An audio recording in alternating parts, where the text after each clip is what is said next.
अब उस पर मैं एक्सप्लेन कर रहा हूँ, बहुत ध्यान सुनिएगा, नोट भी करते आइएगा। मैं कोशिश करूँगा इसको अलग से पार्ट बना के मैं यूट्यूब पर अपलोड कर दूँ। मार्केट में 3 तरीके की मूविंग एवरेज यूज़ की जाती है। एक होता है SMA, सिंपल मूविंग एवरेज, एक होता है EMA, एक्सपोनेंशियल मूविंग एवरेज, एक होता है WMA, वेटेड मूविंग एवरेज। अच्छा, SMA EMA को बाद में डिस्कस करेंगे, पहले WMA पर डिस्कस करेंगे। WMA अपने आप में बता रही है कि ये वेटेड है। वेटेड का मतलब क्या है कि इसमें गुरुत्व है। गुरुत्व का मतलब क्या है, इसमें भार है, ग्रेविटी है।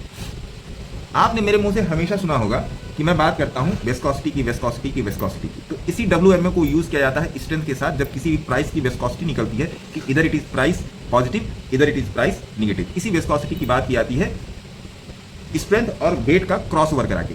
जब तक वेट नीचे है तब तक प्राइस ऊपर चलेगा, और जब वेट ज्यादा हो जाएगा तो प्राइस नीचे आ जाएगा। वेट ज्यादा हो जाएगा मतलब क्या, स्ट्रेंथ ऊपर आ जाएगी, तब ये चला जाएगा। इसको हम लोग मार्केट में ओवरबॉट और ओवरसोल्ड की भी स्थिति से समझ सकते हैं, पहली बात। अब आते हैं SMA और EMA में क्या अंतर है। SMA अपने आप को जो क्या एक्सप्लेन करती है, वो बोलती है कि मैं सिंपल मूविंग एवरेज हूं। हालांकि 22 तरीके की एवरेज होती है, 22 तरीके की एवरेज होती है।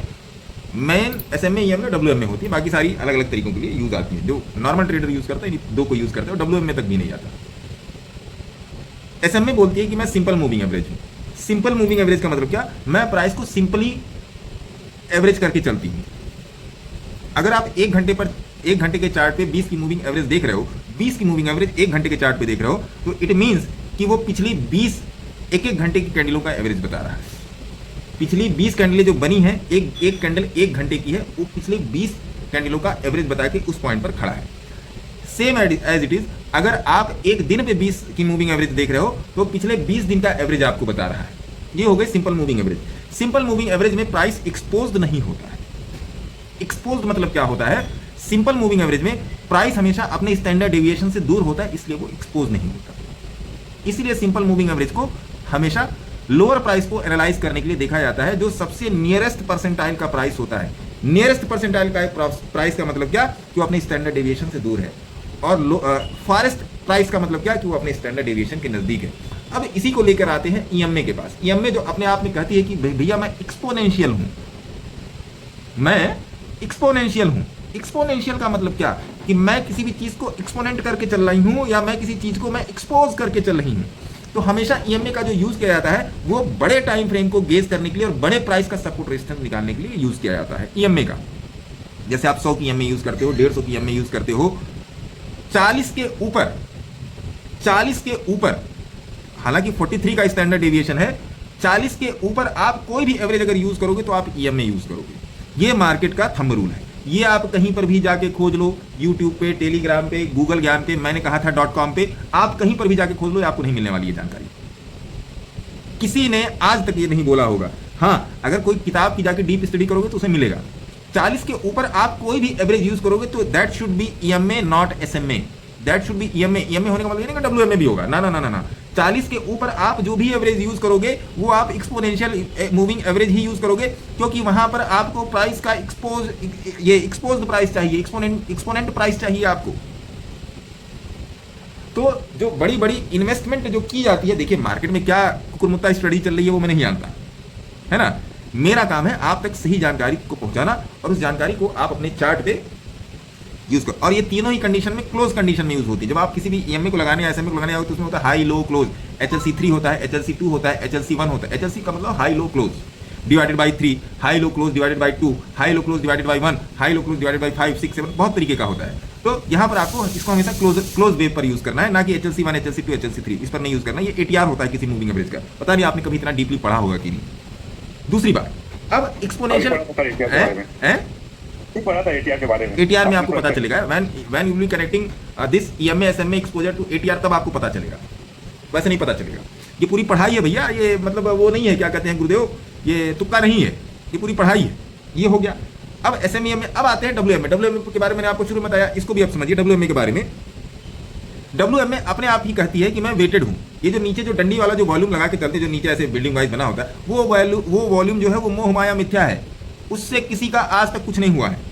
उस वॉल्यूम से किसी का भैया आज तक कुछ नहीं हुआ है। वो वॉल्यूम जो है वो मोह माया मिथ्या है। अगर आपको किसी भी चीज का वॉल्यूम देखना हो तो 21 की WMA यूज कीजिए। अगर प्राइस किसी भी टाइम फ्रेम पे 21 की WMA के ऊपर चल रहा है तो वहां पे वॉल्यूम स्टेबल है और वहां पे वॉल्यूम पॉजिटिव है। और अगर प्राइस 21 की WMA के नीचे चल रहा है तो वहां पर वॉल्यूम निगेटिव है और वहां पे वॉल्यूम निगेटिवली स्टेबलाइज है। इसी वॉल्यूम का जब क्रॉस ओवर स्ट्रेंथ के साथ कराते हैं 14 की RSI के साथ, तब ये प्राइस की विस्कोसिटी निकलती है। यूट्यूब पे उसका वीडियो पड़ा है कि how to identify volume and strength viscosity to enter in any price. ये वीडियो पड़ा है, जाके देख लीजिएगा खोज के। मेरे को भी समझ में आएगा या किसी को किसी को मिल जाएगा वीडियो तो मेरे को भेज देगा, तो फिर मैं टेलीग्राम में भेज दूंगा। वॉल्यूम को आप अकेले जज नहीं कर सकते। क्यों नहीं जज कर सकते, कैसे नहीं जज कर सकते, मैं आपको बताऊं। ये यहां सामने एक छोटा सा पंखा है भैया, है ना। ये यहां सामने छोटा सा पंखा है, ये पंखा है ना। इस पंखे को चलाने के लिए या तो आपको यहां पर बैटरी इसके अंदर होनी चाहिए या तो आपके घर में करंट होना चाहिए। दो ही चीज रिक्वायरमेंट है, तीसरी चीज रिक्वायरमेंट नहीं, ठीक है। दूसरा आलू है। आप ही सोचोगे मैं क्या एग्जांपल दे रहा हूं। आलू है, आलू ले आके केवल घर पे खा नहीं सकते। सब्जी वाले क्या ही बैठ के खा लें, आलू ही खाना है। आलू घर पे ले आएंगे, फिर आप डिसाइड करेंगे कि इसका क्या बनाना है, इसमें कुछ मिला के बनाना है, कैसे बनाना है, किस तरीके से बनाना है। तो आलू के साथ और बहुत सारे इंग्रेडिएंट्स मिलाए जाते हैं, तब एक सब्जी तैयार होती है ना, तब एक सब्जी तैयार होती है। इसी तरीके से वॉल्यूम को अकेले नहीं देखा जा सकता। इसकी ब्लेड जो है, ये जो इसमें अंदर जो ये पत्ती लगी है, ब्लेड लगी है, अकेले नहीं चल सकती, अकेले नहीं चल सकती है। इसको चलाने के लिए आर्मेचर है। इसको चलाने के लिए या तो अगर डीसी पे चलेगा तो डायनामो से चलेगा, एसी से चलेगा तो आर्मेचर से चलेगा। आर्मेचर में मोटर है, कॉपर की बाइंडिंग है, इन सब के तार जो है करंट से कनेक्ट किए जाएंगे, तब ये चलेगा। उसमें मैग्नेटिक फील्ड बनेगी, अपोजिट मैग्नेटिक फील्ड, जो उसके आर्मेचर को घुमाएगा, फिर पंखा चलेगा। अगर आप साइंस साइड के स्टूडेंट होंगे तो आप जानते होंगे, नहीं होंगे तो नहीं जानेंगे। WMA हमेशा वॉल्यूम की विस्कोसिटी और वॉल्यूम को जब स्ट्रेंथ के साथ क्रॉस ओवर कराते हैं तब वो पता चलता है कि ये प्राइस पॉजिटिव है या ये प्राइस नेगेटिव है। अगर प्राइस पॉजिटिव है तो उसी प्राइस के CL बेसिस के ऊपर वहां पर हम लोग अपना ट्रेड बनाते हैं और स्टॉप लॉस रखते हैं, जहां से वो वहां जो विस्कोसिटी पॉजिटिव बन रही है उसके नीचे। सेम ऐसे सेल में करते हैं, वाइस वर्सा, इसका उल्टा कर दीजिए तो सेल में करते हैं सेम, ठीक है। यहां तक समझ में आ गया, बोलिए हाँ, आ गया समझ में, यहां तक विस्कोसिटी समझ में आ गया, वो विस्कोसिटी समझ में आ गया। आपको स्ट्रेंथ समझ में आनी चाहिए। हर चीज का तो आप स्ट्रेंथ ही नापते हैं ना सैयद साहब, हर चीज का तो स्ट्रेंथ ही नापा जाता है ना गुरुजी। आप अगर कार चला रहे हैं तो कार की कितनी स्पीड चले, वो भी तो इंजन की स्ट्रेंथ है। कार रुकी, नो स्ट्रेंथ। पंखा बंद है, नो स्ट्रेंथ। पंखा चल रहा है, स्ट्रेंथ। आप इस बात को समझिए। देखिए, ये बहुत बड़ी तपस्या है। ट्रेडिंग करना, इन्वेस्टिंग करना या अपने पैसे को मार्केट में लगाना और बड़े बनिए को अपना सामान बेचकर उसी से पैसा ले लेना, ये बहुत बड़ी तपस्या है। ये पेशेंस मांगती है। जितना लोग झुंझुन वाला बनने आया, सब झुंझुना पकड़ के गया है। डोंट बी झुंझुन वाला। अपने ज्ञान को झुंझुन वाला बनाओ ना, खुद बनने की कोशिश मत करो। अपने ज्ञान को झुंझुन वाला बनाओ। खुद बनोगे तो यही एक ऐसा बिजनेस है जहां पर कॉपी करने वाला बर्बाद मोहब्बत हो गया है। ये मैं खुला बोल रहा हूं। यही एक ऐसा बिजनेस है जिसने जिसको कॉपी किया वो बर्बाद हो गया। आप समझिए इस बात को, ये क्यों है, ये कैसे है, ये किस तरीके से है। अनटिल और अनलेस जब तक आप समझने के तैयार नहीं होंगे, ये मार्केट आपको 25 पैसे ना देने वाला। और जो पाकिस्तान की हालत है इस टाइम, उससे बुरी हालत कर देता है। क्योंकि अगर आप सही हैं तब भी आपको ये बुला कर देगा, और अगर आप गलत हैं तो बुला कर ले लेगा। जितना ये दयालु है उतना ही क्रूर है। तो SMA, EMA, WMA का मतलब समझ आया होगा। मैं शॉर्ट में बता देता हूँ। SMA मतलब नियरेस्ट प्राइस के एवरेज को देखना, EMA मतलब एक्सपोज्ड प्राइस एवरेज को देखना, और WMA मतलब वॉल्यूमेट्रिक प्राइस एवरेज को देखना। वो कोई भी कंडीशन हो सकती है, 1 मिनट के चार्ट से लेकर 1 महीना, 2 महीना, 3 महीने तक चार्ट। बीच में 1 मिनट, 5 मिनट आप यूज करते हो, 10 मिनट यूज करते हो, 15 मिनट, 30 मिनट, 1 घंटा, 1 day, 1 week, 1 month, 3 month, 6 month, कहीं पर भी। ये थी SMA, EMA weighted moving average की परिभाषा, और ये प्रैक्टिकल परिभाषा है। ये मैं आपको किताब पढ़ के नहीं बता रहा हूँ। ये मैंने जो अब तक काम धाम किया है या जितना मैंने समझा है मार्केट को, उस बेसिस पर मैं आपको ये बता रहा हूँ।